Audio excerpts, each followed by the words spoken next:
મગજની ગંભીર બીમારીથી પીડાતી નવસારીની બાળકીને સુરતની સિડ્સ હોસ્પિટલના ડોક્ટરોએ સઘન સારવાર બાદ બચાવી લીધી છે.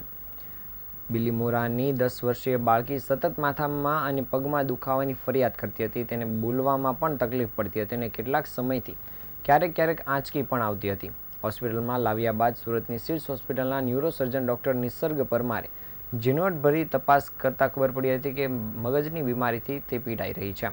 આ એક યુનિક બીમારી છે.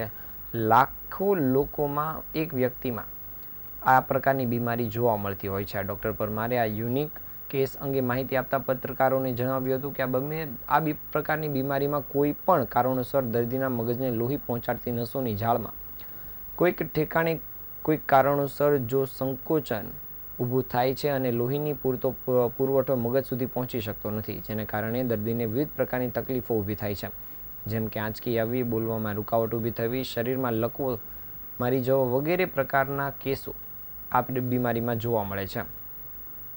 આવા કિસ્સામાં મગજનું ઓપરેશન કરી લોહીની નસ દબાતી હોય ત્યાં બાયપાસ સર્જરી દ્વારા મગજને લોહી પહોંચાડતી મુખ્ય નસ સાથે જોડાણ આપવામાં આવતું હોય છે. આ સર્જરી ખૂબ જ જટિલ અને નાજુક હોય છે, પરંતુ અત્યાધુનિક મેડિકલ ટેકનોલોજી અને ડૉક્ટરની કાબેલિયત અને શ્રેષ્ઠ મેડિકલ ઉપકરણોના કારણે દર્દીની જાન બચાવી શકાય છે. અગાઉ આવી સર્જરી માટે દર્દી અને તેના સ્વજનોને મુંબઈ કે દિલ્હી દોડવું પડતું હતું. પરિણામે તેઓને આ ભારે આર્થિક અને માનસિક ઉપરાંત શારીરિક તકલીફો પણ સહન કરવી પડતી હતી. પરંતુ સિડ્સ જેવી હોસ્પિટલની સુવિધા અને એક્સપર્ટ ડૉક્ટરોની ટીમના કારણે હવે ડૉક્ટરોને ભારે રાહત પામી છે.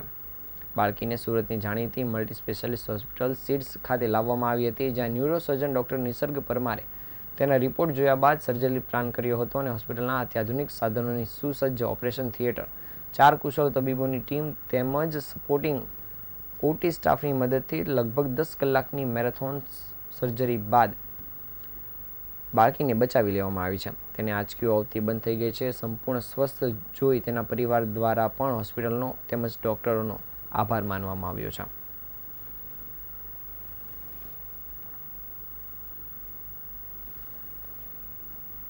નિસર્ગ પરમાર, કન્સલ્ટન્ટ ન્યુરોસર્જન, સિડ્સ હોસ્પિટલ. આજે તમને એક ખૂબ જ યુનિક કેસ વિશે વાત કરીશ. તમે બધાએ હાર્ટનું બાયપાસ સાંભળ્યું હશે, પણ આજે અમે સિડ્સ હોસ્પિટલમાં એક બ્રેઇન બાયપાસની સર્જરી જે ફેબ્રુઆરી મહિનામાં કરેલી એની તમને વાત કરીશ. એક 10 વર્ષની બાળકી જે બિલ્લીમોરાથી આવે છે, જેને વારંવાર ખેંચ આવતી હતી અને રિકરન્ટ સ્ટ્રોક આવતા હતા. જ્યારે આપણે તેનું નિદાન કર્યું MRI થી, તો એમાં આપણને જાણવા મળ્યું કે બાળકીને મગજમાં પૂરતું લોહી નથી મળતું અને મગજમાં પહોંચતી જે લોહીની નસો છે તે સંકોચાઈ ગઈ છે. આપણે બાળકની બ્રેઇન બાયપાસ સર્જરી કરી, જે ખૂબ જ જટિલ અને કોમ્પ્લેક્સ સર્જરી છે, જે અરાઉન્ડ 8 થી 10 કલાક ચાલી, જેમાં આપણે 1 mmની મગજની નળી સાથે ચામડીની 1 mmની નળી જોડી, જેનાથી મગજને પૂરતું લોહી મળી રહે. ઓપરેશન ખૂબ જ સક્સેસફુલ થયું અને આજે 1.5 મહિના પછી એ બાળકી હસતી, કૂદતી અને રમતી થઈ ગઈ છે. ફરીથી શાળાએ જતી થઈ ગઈ છે.